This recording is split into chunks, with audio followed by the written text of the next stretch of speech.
So, good evening sa lahat. Nandito na naman si AngbisayasaAlemanya, guys. Pasensya na, guys. Galing pa sa work. So, today, guys, gagawa tayo. In this video, I'm going to make my Vinox Wreath, guys. 2021.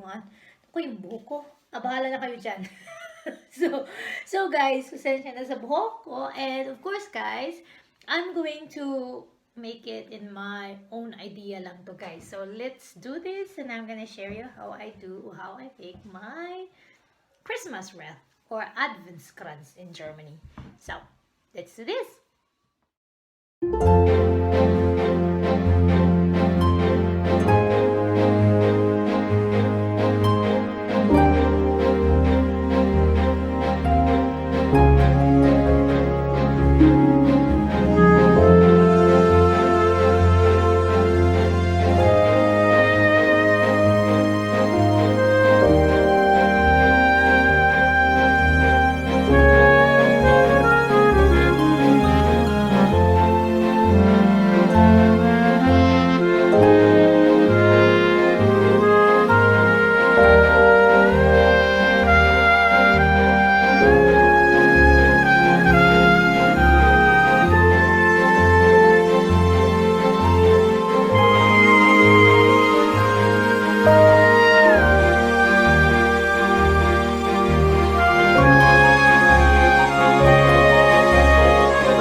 So guys, tapos ng ating Advent crans, so, or the Christmas wreath na may 4 candles. So, ito lang ang pinaka-easiest way at wala nang marami pang bibilihin. So, ganito lang ang decoration. Okay na yan. So, sa lahat nito, it's not so expensive. So, siguro mga around 15 euros lang ang nabili ko dito sa lahat. So, thank you very much for watching, and if you like my channel, please do like and subscribe, guys. And of course, if you want, you can comment down below in my video. So, see you soon!